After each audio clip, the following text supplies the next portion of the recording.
Select किया 100 joule, तो क्या सच में 100 जूल दे रही है या नहीं, उस चीज़ को आपको टेस्टिंग करना है। तो आप कैसे टेस्ट करोगे? सिंक्रोनाइजेशन मोड है, क्या वो सिंक्रोनाइजेशन में सच में काम कर रही है या नहीं, वो चेक करना है तो कैसे करोगे। प्लस एक सबसे इंपॉर्टेंट चीज़ होती है चार्ज टाइम। चार्ज टाइम से मतलब क्या है कि हमने चार्ज का बटन प्लेस किया और विद इन सेकेंड्स ही आपका क्या हो जाना चाहिए, चार्ज हो जाना चाहिए। ऐसा नहीं है कि आपने चार्ज का बटन दबाया और आप इंतजार कर रहे हैं कि ये चार्ज होगा। सो ये सारी चीज़ें आपको देखनी पड़ती है कि स्टैंडर्डाइजेशन कितना है कितना नहीं है। ये 3 टेस्ट आप इस पर परफॉर्म कराते हैं जब आप इसकी मेंटेनेंस करते हैं। सबसे पहला टेस्ट है इसका एनर्जी, कि हमने यहाँ से 100 जूल सेलेक्ट किया, आपको रिकॉर्डिंग जो आउटपुट है इलेक्ट्रोड पे 100 जूल रिसीव होना चाहिए। सो वो कैसे करेंगे, हम यहाँ से चार्ज करेंगे, उसको डिस्चार्ज करेंगे इस मशीन के ऊपर, दैट इज योर टेस्ट है। सबसे पहले कौन सा बटन दबाएंगे आप, यहाँ ऑन करने के बाद सबसे पहले आपका बटन दबेगा। लेट्स सपोज आपने इस मशीन को ऑन किया, ऑन करने के बाद आपको बटन दबाना है यहाँ डिफिब्रिलेटर। ऑन करने के बाद आप इस मशीन पर दबाएंगे डिफिब्रिलेटर फंक्शन को आपने सेलेक्ट करेंगे तो पूछेगा किस तरह का टेस्ट करना है। आप 3 टेस्ट कर सकते हैं, एनर्जी, सिंक्रोनाइजेशन और चार्ज टाइम। तो आप इस समय क्या करेंगे, एनर्जी। तो हम चेक करना चाहते हैं कि 100 जूल है उतना ही आपको रिसीव हो रहा है या नहीं। सब सेलेक्ट किया हमने आपके एनर्जी।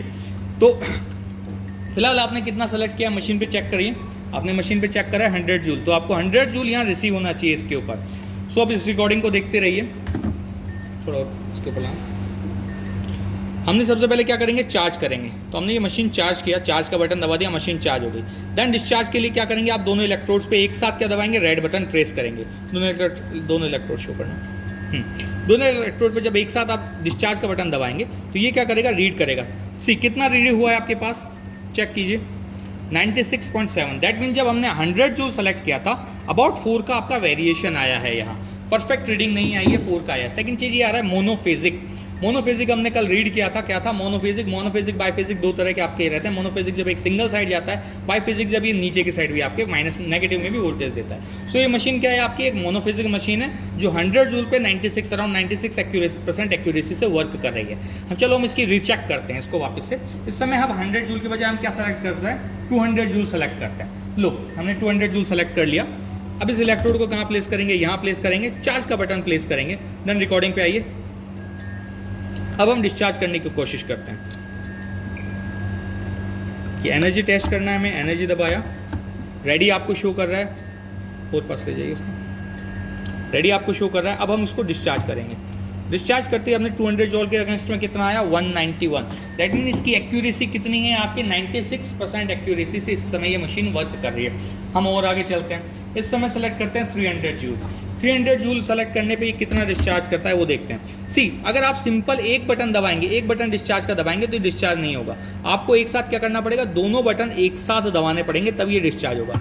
ये दोनों बटन आपने एक साथ डिस्चार्ज करे तो आपके पास रिकॉर्डिंग आ गई। इस मशीन के हिसाब से 293 वोल्ट डिलीवर हुआ, इस मशीन के हिसाब से 285 रिसीव हुआ।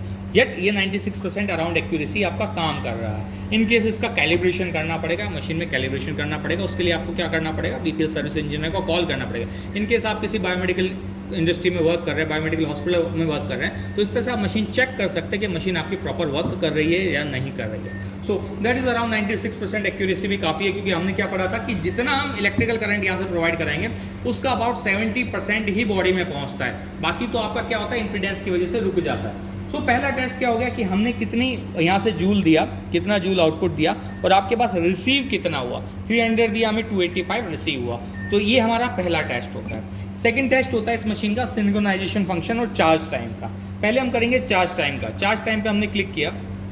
चार्ज टाइम पे क्लिक करने के बाद आप वेव चाहो तो वेव सेट करा सकते हो, नॉर्मल साइनस वेव डन, ठीक है।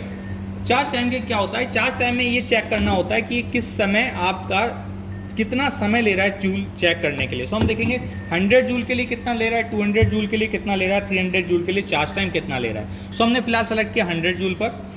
स्टर्नम का स्टर्नम पे प्लेस कराया, एपेक्स का इलेक्ट्रोड एपेक्स पे प्लेस कराया, ठीक है। अब जब आपको इसको मेजर करना है उस समय आप क्या बटन दबाएंगे, यहाँ देखिए बटन वर्ड लिखा हुआ है मेजर, तो आप करेंगे मेजर बटन पे क्लिक। मेजर बटन के बाद एक काउंटडाउन चालू हो जाएगा। जैसे ही काउंटडाउन खत्म होगा उसी समय आपको चार्ज बटन दबाना है और उसके जैसे ये मशीन चार्ज हो जाए उस समय डिस्चार्ज दबाना है। सो मेजर सबसे पहला स्टेप, मेजर बटन पे क्लिक कीजिए।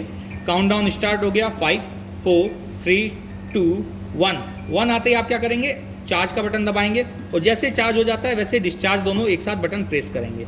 तो ये आपके पास रिकॉर्डिंग आ गई कि 100 जूल चार्ज होने में आपको कितना समय लगा, अराउंड 4 सेकेंड। अगेन इसी चीज़ को हम बार बार करेंगे। मेजर पे फिर से क्लिक करेंगे, अब आपका क्या आ गया, काउंटडाउन आ गया। अब चार्ज बटन दबाएंगे आप सबसे पहले, चार्ज बटन दबाया, चार्ज होते ही आप क्या करेंगे, डिस्चार्ज दबाएंगे। अराउंड 100 जूल आपका 2 सेकंड में आ गया, विदिन 8 सेकंड आ रहा है, दैट मीन मशीन आपकी बिल्कुल सही काम कर रही है। 100 जूल के बाद इसको हम सेलेक्ट करेंगे 200 जूल पर। अब देखते हैं 200 जूल को कितना समय लगेगा इसमें। मेजर पे बटन पे क्लिक कीजिए, अगेन आपका क्या आ गया है, काउंटडाउन आ गया है, चार्ज, और चार्ज की बीप आते ही डिस्चार्ज। 200 जूल में कितना समय लगा, 3.8 सेकंड। अगेन 200 जूल एक बार फिर से ट्राई करेंगे। हर एक जूल की रिकॉर्डिंग आप 2 बार लेंगे, क्योंकि आप ये क्या कर रहे हैं, मैनुअली कर रहे हैं, चार्ज डिस्चार्ज दोनों मैनुअली करते हैं। सो जैसे ही 1 आएगा आप रेडी होंगे, और जैसे ही बीप की आवाज़ आएगी वैसे आप डिस्चार्ज करेंगे। सो 3.5 अराउंड आपका 3.5 से 3.8 सेकंड का समय लग रहा है, किसमें, 200 जूल में। विदिन 8 सेकंड है, दैट मीन मशीन आपकी परफेक्टली वर्क कर रही है। स्टैंडर्ड ये कह रहा है कि आपको विदिन 8 सेकंड ये चार्ज हो जाना चाहिए। सो हम इसकी हाईएस्ट वैल्यू सेलेक्ट करते हैं। हाईएस्ट वैल्यू कितनी है, 360 वोल्ट आपकी इसकी हाईएस्ट वैल्यू है। 360 वोल्ट हम सेलेक्ट करते हैं, 360 जूल हम सेलेक्ट करते हैं। 360 जूल हमने सेलेक्ट किया, मेजर बटन पर क्लिक किया। मेजर बटन पर क्लिक करने के बाद हम क्या करेंगे, जैसे ही आपका काउंटडाउन खत्म होगा इसको चार्ज बटन प्लेस करेंगे, और चार्ज होने की आवाज़ के साथ हम क्या करेंगे, डिस्चार्ज। जैसे ही आपके चार्ज के बटन आया हमने डिस्चार्ज कर दिया। रिकॉर्डिंग क्या है आपके पास, 5.4 सेकंड, मतलब मैक्सिमम आपका 360 जूल था, उसके बावजूद भी आपको कितना, विदिन 8 सेकंड आपका हो गया। इसका मतलब मशीन की चार्जिंग डिस्चार्जिंग प्रॉपर हो रही है। एक बार और करना चाहें तो हम क्या करेंगे, मेजर बटन पे क्लिक करेंगे, दोनों इलेक्ट्रोड प्लेस कराएंगे, चार्ज पे बटन पे क्लिक करेंगे 1 आते ही, और देन जैसे ही चार्ज लाइट जलेगी हम डिस्चार्ज कर देंगे इसे। 5.5 सेकंड, विदिन 8 सेकंड हो रहा है, मशीन आपकी प्रॉपर्ली वर्क कर रही है। दैट इज हाउ आप देख सकते हो कि मशीन वर्क कैसे करती है, कैसे प्रॉपर वर्क कर रही है। दैट मीन हाँ, चार्जिंग डिस्चार्जिंग में कोई दिक्कत नहीं है। अर्लियर ये मशीन प्रॉपर वर्क नहीं कर रही थी, अगर ये डिस्चार्जिंग टाइम, चार्जिंग टाइम ज़्यादा ले रहा है तो आप इसका मतलब आपकी बैटरी वीक हो गई है, आपको क्या करना पड़ेगा, इसे पावर पे लगा के चार्ज करना पड़ेगा। सो वही है कि इसे ओवरनाइट चार्जिंग पे रख दीजिएगा, बैटरी चार्ज हो जाएगी और आपकी जो चार्ज टाइम है ये रिड्यूस हो जाएगा। सो अगर आपकी बैटरी प्रॉपरली चार्ज है तो ही ये आएगा, अदरवाइज यहाँ एरर आ जाएगी, चार्ज टाइम आउट। अगर आपकी बैटरी टोटली ड्रेन आउट हो चुकी है तो यहाँ चार्ज टाइम आउट भी हो जाता है। मान लो लेट्स सपोज 10 या 12 सेकंड से ज़्यादा हो गया तो यहाँ चार्ज टाइम आउट भी आ जाएगा आपके पास।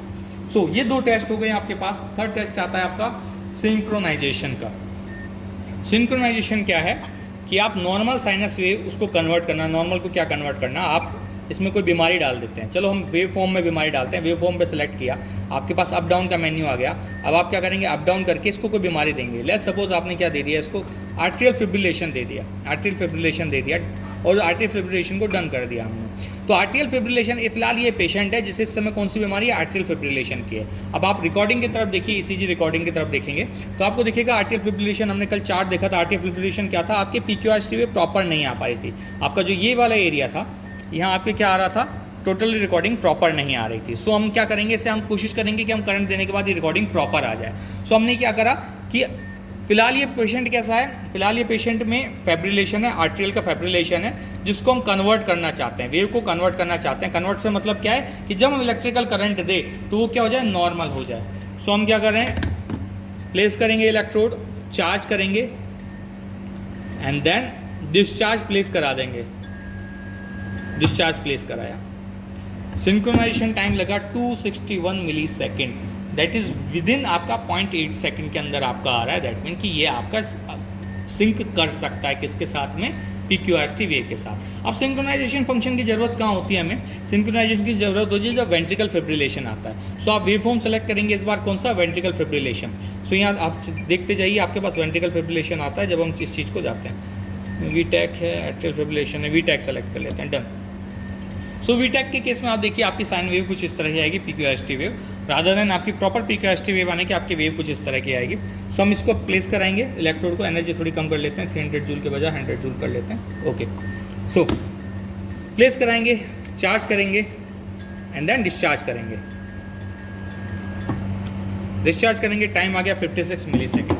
दैट मीन ये मशीन आपकी परफेक्टली वर्क कर रही है, क्योंकि ये आपकी एक पल्स के अंदर में आपको क्या दे रही है, रिकॉर्डिंग दे रही है। सिंक्रोनाइजेशन टाइम, ये आर वेव को डिटेक्ट करने में कितना समय लगा रही है, मात्र 56 मिली सेकेंड का समय ले रही है, जो कि आपका क्या है, 0.8 सेकेंड से कम है। दैट मीन ये वर्क आपकी प्रॉपरली कर रही है। आपकी कौन सी मशीन, डिफिब्रिलेटर। सो डिफिब्रिलेटर में देखा इसका सिंक्रोनाइजेशन टाइम आपका ठीक था, इसका चार्ज टाइम आपका ठीक था। द ओनली थिंग जितना ये आप सेलेक्ट कर रहे हैं उतना ये डिस्चार्ज नहीं कर रही है। ये 96% एक्यूरेसी से काम कर रही है। दैट मीन आप इसको प्रॉपर्ली चार्ज करते रहिए। अगर ये अभी फिलहाल चार्ज नहीं है तो इसे चार्जिंग पे लगा के छोड़ दीजिए, आपका ये प्रॉपर्ली 100% तो नहीं, अराउंड 98% आपको आउटपुट देने लग जाएगी। So this is your maintenance कि आप किसी भी मशीन की चेकिंग कैसे करते हैं कि डिफिब्रिलेटर प्रॉपर्ली वर्क कर रहा है या नहीं कर रहा है। सो हमने देखा कि डिफिब्रिलेटर कैसे काम करता है, फिब्रिलेशन किस किस तरह का होता है, पैडल को कैसे यूज़ लेते हैं, एंड देन ऑफ वर्क होने के बाद आपको क्या करना है। वर्क होने के बाद सबसे पहले तो इस इलेक्ट्रोड को डिस्चार्ज करना है आपको। अगर आपका इलेक्ट्रोड लगा रह गया और किसी का हाथ लग गया तो वो क्या हो सकता है, इलेक्ट्रिकल शॉक उसे लग सकता है, इलेक्ट्रिकल हैजार्ड उसे लग सकता है। और उसके बाद ये जो आपके पैड्स हैं इन्हें आपको क्लीन करके रखना है, अदरवाइज आपकी इलेक्ट्रोलाइट जेली इस पर चिपक जाएगी और वक्त के साथ इसको क्या करेगी, खराब करती चली जाएगी। सेकंड चीज़ आपको क्या क्लीन करनी है, आपको ये दोनों पैडल निकालने रहेंगे और देन आपको क्लीन करना रहेगा। बिफोर दैट आप इसे ऑफ करेंगे, इस मशीन को ऑफ कराएंगे, पावरिंग डाउन, ये मशीन ऑफ हो गई है। अब आप इस इलेक्ट्रोड को, दोनों इलेक्ट्रोड्स को, पैडल्स को यहाँ से निकाल सकते हैं ताकि आप इन्हें क्या कर सकें, क्लीन कर सकें। ठीक है। सो ये आज का प्रैक्टिकल यहाँ खत्म होता है, जहाँ हमने डिफिब्रिलेटर कैसे यूज़ करते हैं वो सीखा और डिफिब्रिलेटर को कैसे चेक करते हैं वो चीज़ें हमने टेस्ट करी। बीइंग ए बायोमेडिकल इंजीनियर, जिंदगी में हर बार आपको इस मशीन की यूज़ आपको बार बार पड़ेगा। अगर किसी भी बायोमेडिकल इंजीनियर कंपनी में आप जाते हैं और डिफिब्रिलेटर मशीन ऑपरेट करते हैं तो इस मशीन की ज़रूरत पड़ेगी, या किसी हॉस्पिटल में एज ए इंजीनियर लगते हैं बायोमेडिकल इंजीनियर, तो आपको डिफिब्रिलेटर चेक करने के लिए भी इसी मशीन को यूज़ लेना पड़ेगा। There are number of company जो इस मशीन को बनाती है, मगर फ्यू बायोमेडिकल द बेस्ट मानी जाती है क्योंकि इनका स्टैंडर्डाइजेशन बहुत हाई रहता है। सो ये आज का प्रैक्टिकल ख़त्म करते हैं। That's it.